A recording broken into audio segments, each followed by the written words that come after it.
অবশ্যই ভালো লাগতেছে। আমরা খাগড়াছড়িকে আমাদের দেশকে ভালোবেসে জায়গায় করেছি। এই যে আমাদের দেশ দ্বিতীয়বার স্বাধীন হলো, সেই সুবিধাতে আমরা আবার দেশকে স্বাধীন করতে পারি।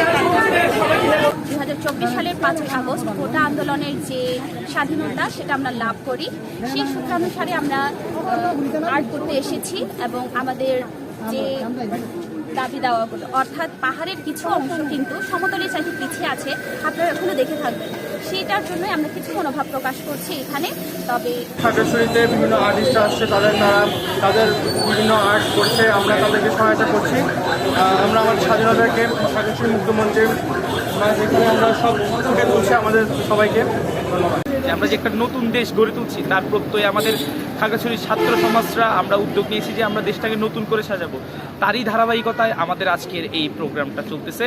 এখানে হচ্ছে আমাদের অসাম্প্রদায়িক একটা বিষয় তুলে ধরা হচ্ছে। সেখানে হচ্ছে আমাদের পাহাড়ি বাঙালি, এখানে সবাই যেহেতু আমাদের এই পার্বত্য অঞ্চলে বসবাস করে, তাই সবার মিশেলে যেভাবে একটি সমৃদ্ধ নতুন বাংলাদেশ গড়ে তোলা হয়, যেখানে থাকবে না কোনো বৈষম্য, সেভাবেই আমরা কাজ করছি। এটা যাতে সবার মাঝে। আমাদের দেশ যেহেতু দ্বিতীয়বারের মতো নতুনভাবে স্বাধীন হয়েছে, তো আমরা স্টুডেন্টরা সবাই মিলে দেশকে নতুনভাবে সাজাইতে এসেছি। তার কারণে আমরা স্টুডেন্টরা এখানে কিছু চিত্র অঙ্কন করতেছি। তারপরে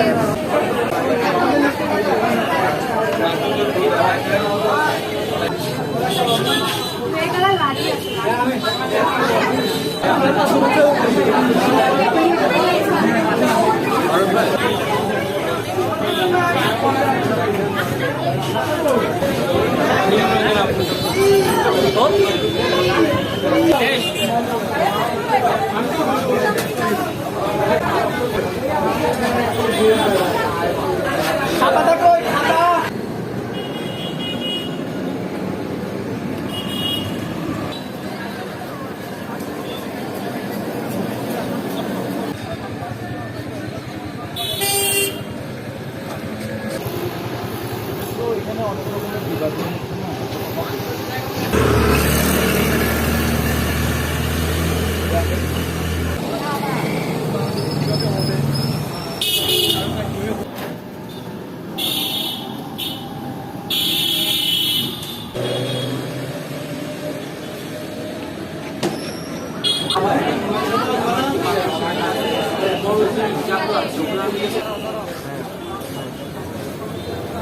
কনভেনার